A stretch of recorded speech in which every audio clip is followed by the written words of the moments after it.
This is a phone case for the Google Pixel 10a, the 2026 version. I was sent this to review for free.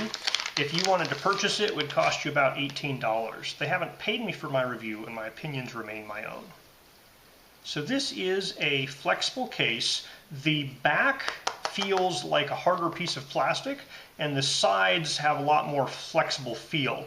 So I'm not certain if it's just thicker or if they actually have a piece of harder material inside.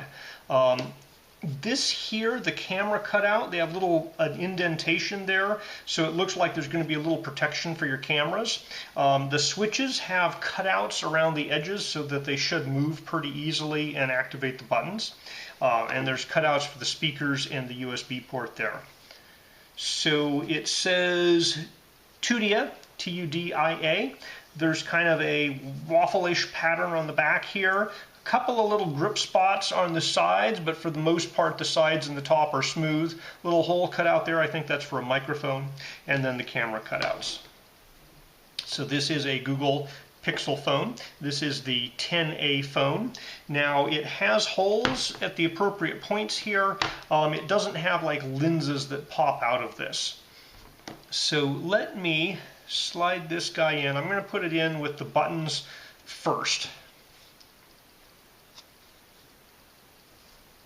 And then pop it in. The corners here, there's one corner and the other corner. So there's all, already drop testing it. There's all the camera holes. They seem to be lined up pretty darn well. Buttons are lined up. The holes all line up.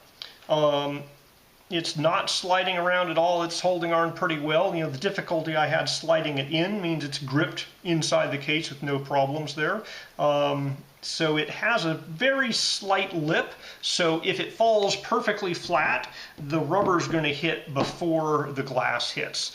If you have it fall on the corner of something, obviously it can hit the glass first, but if it hits like this and then goes down, if it's a completely flat surface, this rubber edge is going to hit before your glass.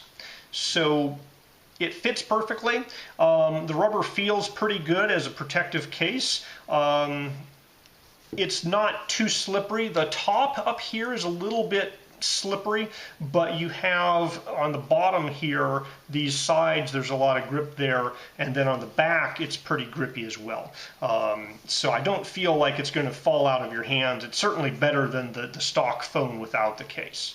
It does obviously add just a little bit of size, but as cases go, it's a pretty slim case. So this is my chunkiest USB-C cable here, and it does fit in that cutout. So I don't think you're going to have any problems with USB-C cables fitting in the cutout. All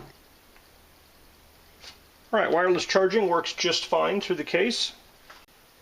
So I've been using this case for about a day now. It's perfectly fine, you know, buttons work just great. I don't have any problem with putting the phone down, face down. I don't worry about it. Yeah, it's great.